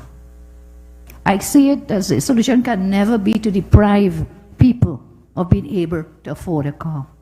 The real question is why the Rowley government has destroyed the economy to the point where we have such low amounts of income and investment. The point again, they crashed the economy long before COVID. The facts show it very clearly. COVID didn't crash the sea bridge. True or not true? COVID did not crash the sea bridge. COVID did not close down Petrotrin. COVID did not negotiate gas deals in Houston. which have now led to the collapse of the Point Lisa's industrial estate. COVID had nothing to do with any of these things, but these were the things that took people off of their jobs, took them, put them on the breadline. These were the things that collapsed our economy, crashed the foreign exchange, crashed the revenue streams, crashed everything you could possibly think of, causing the pain and suffering of our citizens today. You imagine this man went, but he's talking about baggage handler. Well, I think that fellow is totally golf bag. That's a real baggage handler, you know. Toting him up with him to go to Houston. A man who has no experience in such matters. Both of them, the Prime Minister and the golf bag toted man, the golfer, goes to Houston to negotiate gas deals. Gas deals. And it is because of that, I think the chairman, whoever he is, Loquan, said it. Others have said it. It is those gas deals that they negotiated that crashed NGC and crashed the Point Lisa's businesses in the Point Lisa's estate. So they outsmart them. Went up with these big foreign companies, you know, who in the oil industry for so long, in the gas things for so long. These two fellas, one a lawyer who likes to pretend that he's something else, the other one a geologist with the rocks, studying rocks and so on, goes up there, negotiates, they outsmart the two of them, they tie them up like two Sunday crab and send them back to Trinidad. End result, crash of the Point Lisa's estate. COVID is not the reason that so many businesses, small, medium, they cannot get forex, that they cannot get VAT refunds. All of that is squarely on the shoulders of the PNM. So, my friends, do not get carried away. In the Standing Finance Committee, every question we asked about, is that COVID related? Is that COVID related? Not COVID related. Nothing is COVID related. And yet, before the election, every single thing in their eyes, in their view of the world, in their vision, everything was COVID. Conveniently using the COVID, locked down the country. You know, this is a man who couldn't afford to bring election observers. Could not afford to bring election, open the borders to bring election. He didn't have money. But this is the same man who wants to spend money now about DSS or something.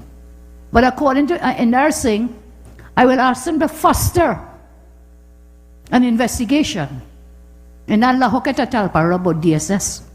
And I have a concern because initially when the story came, we were told high-ranking officials were involved in this DSS. I do not know details. I have nothing against anybody who was earning money in a legal manner and so on. I am not against that. But I have a concern when the Prime Minister now agrees, before he didn't agree, now agrees to send the Commissioner of Police somewhere, and then he takes over the investigation. Munilal has spoken in the Parliament about privatizing of national security. So when it comes now, what will happen? What will happen? The same thing will happen with every report that the Prime Minister has taken over. You remember that he took over the Darrell Smith matter. Up to today, we have not seen that report. Have not seen it. There was an article someone wrote recently in the newspaper. It said, you know, when you want to get something done, you get it done. When you don't want to get it done, you set up a committee and an investigation, and then you never get the report. You never see that report. So will this one go the way of all those other reports and investigations? So many others took over, and up to today, we cannot see the light of day of the report or the conclusions of those reports. There are others, and I'm sure you will remember as we go along. So, from incompetence, some are saying to insanity. But I think members are right when they talk about there's madness, there's method in the madness. There's a plan that they have. And, you know, Thursday when the man spoke, it seemed to me he was having a nervous breakdown. He was having what they call a meltdown. First time I see a Prime Minister, I feel sorry for him, you know. Maybe he needs to take some medication. I really don't know. To see a Prime Minister in such a state on a national platform, it was like a meltdown, a total meltdown. So I say maybe he needs some medication. He just can't seem to handle the pressure now. And I'm not making this as a joke. I really feel sorry for him. He just cannot seem to cope. I thought we had seen the worst of a madman's rant during the election campaign. Worst of a madman's rant during the campaign.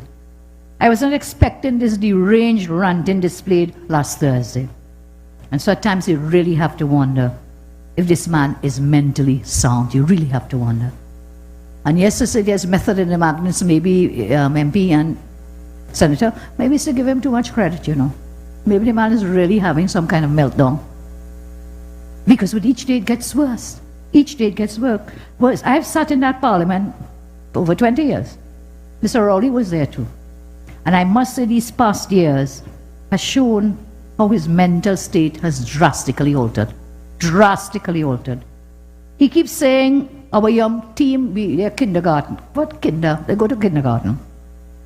But you know, I say, Prime Minister, you need to ease the hate. You need to ease the hate. Hate might be destroying your mental faculties.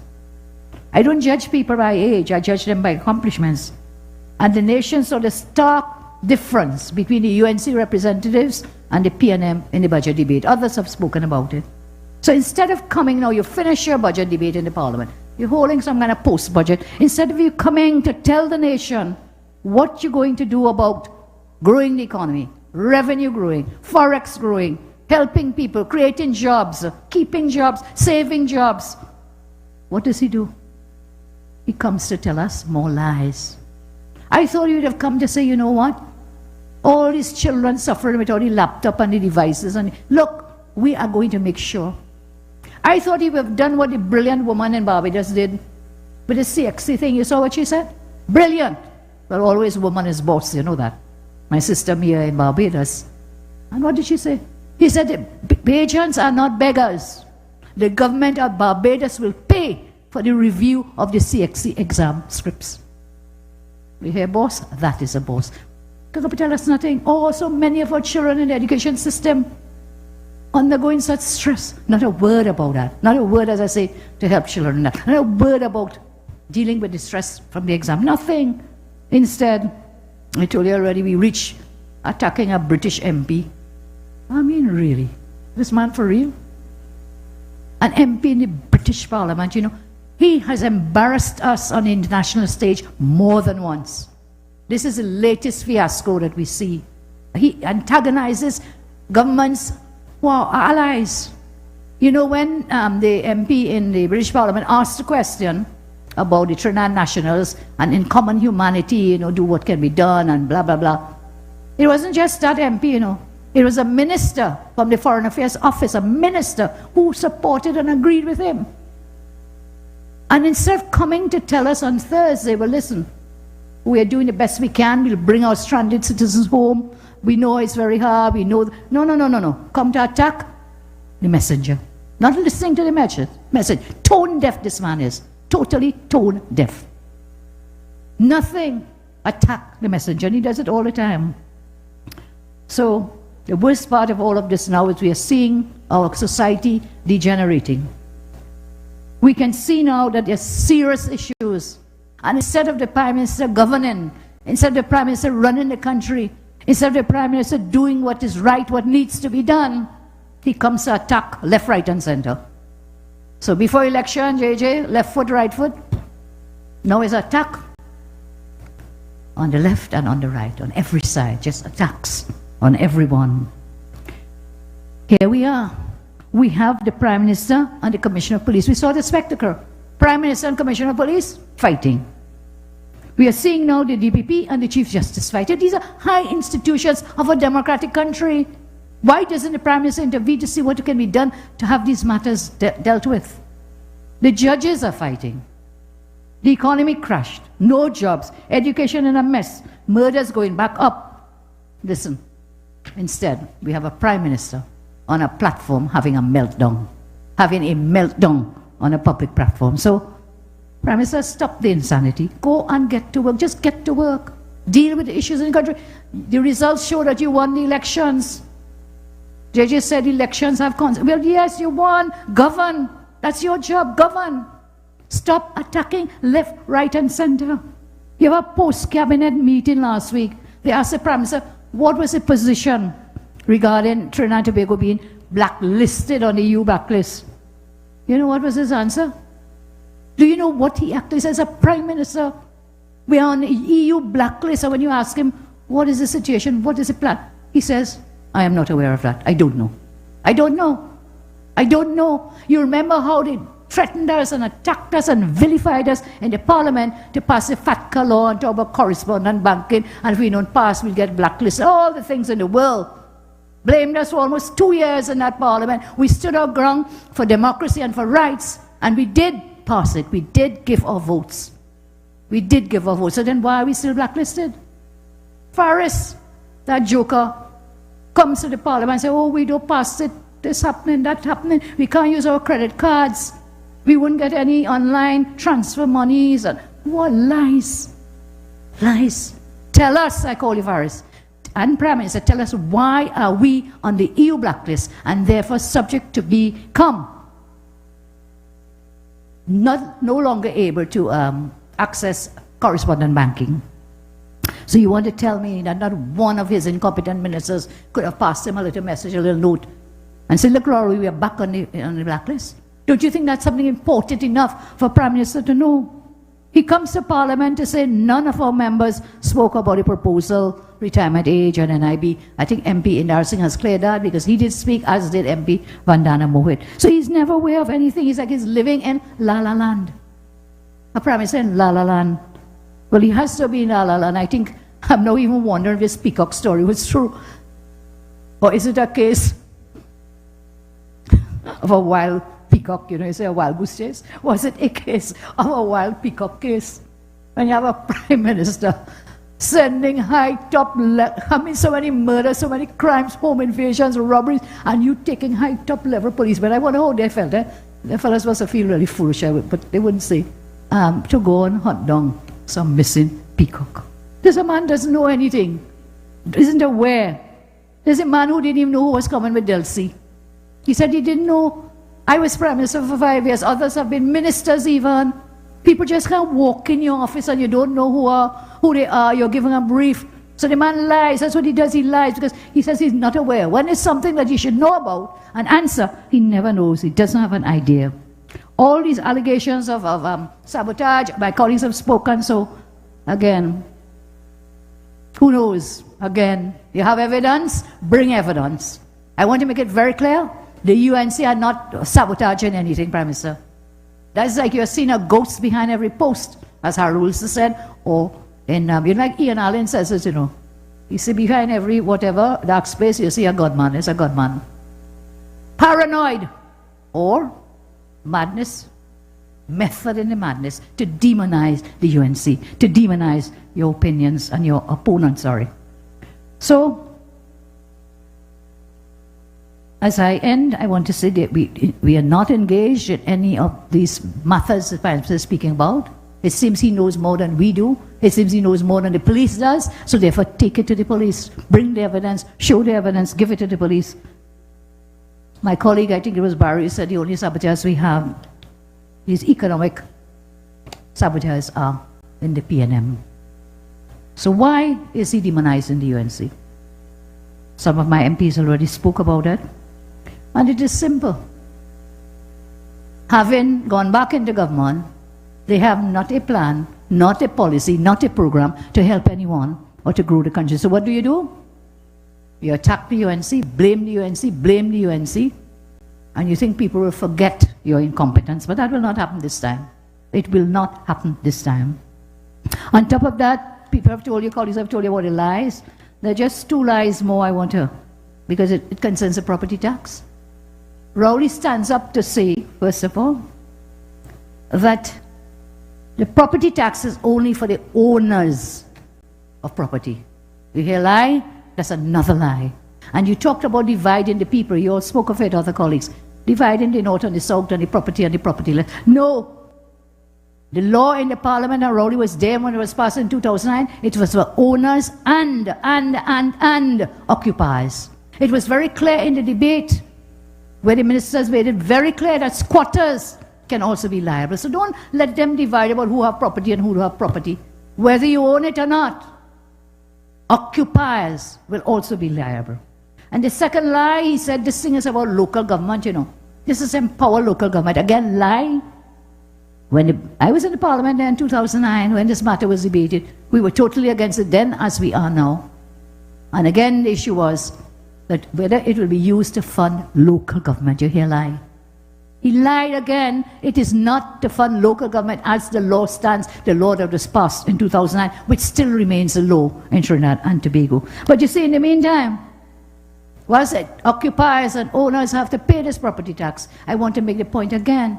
Minister Imbert came to the parliament. He hasn't answered me, you know. I said it in the parliament. He came to parliament to exempt high-rise residential multi-story dwellings from corporation tax. He had already come before to exempt from income tax high-rise multi-residential businesses until 2025. Huh? So he's making sure Alora, whatever it is, that property being put up with is multi-residential, will be corporation tax exempt and income tax. Answer me that. It's the same way in the budget passed when you come and exempt yachts because you had a yacht. So it is clear they're self-serving, they take care of themselves. So answer us. Monilal brought you the paper with the executive grant and so on. Well, in Trinidad nowadays it's a cock and bull story. The answer is basically a cock and bull story. Because that's what they did. And here it is, you're exempting your building in Port of Spain, but everybody else, sorry for you, you'll have to pay it. One last point, more lies. More lies.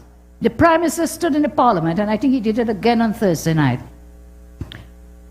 He talked about his old friend Maduro.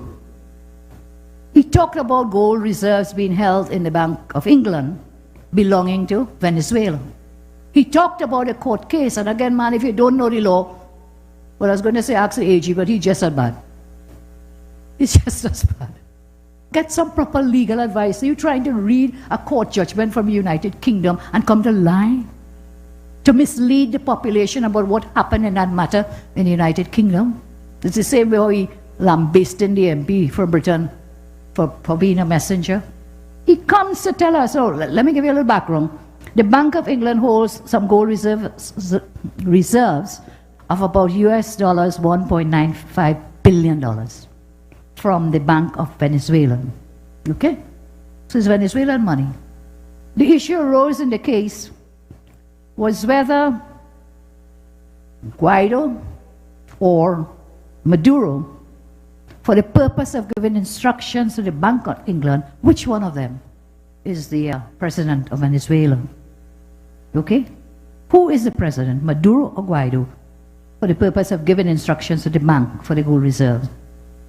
Rowley told us in the Parliament and on Thursday night, the ruling was in England, done by the British court in England, that there is no President Guaido and the legal president of Venezuela is Maduro. You hear lie? That is not just outright lie. That is like more than a lie. That is deliberately misleading what took place in the British court. And he went on to ask if we heard anything from the UNC since that ruling. Because he's trying to say, hey, look, the British man, look, the great British. They're saying Maduro is the president. Like everything else is a whole lie. All the court said. Now the UK has formally recognized Guaido, okay, in their foreign relations diplomacy. They have formally, along with other European Union countries, recognized Guaido as the president, okay? Since February 2019, that's last year. The court did not have enough evidence to come to a conclusive determination as to whether Maduro board or the Guaido board was entitled to give instructions to the Bank in England to get the reserves. So all the Court of Appeal did, they said, listen, we can't determine that, you know. We can't determine whether it's Guaido or whether it is Maduro. We can't determine that. And they send the matter back to the commercial court for that court to determine which one it should go to. Which one? And the court, that court now wrote to the Foreign Office. The court said, listen, we can't decide that, you know. That's a foreign affairs, diplomatic something. Said, look, you guys in the Foreign Office tell us, give us evidence who to give it to. And that's where it's at.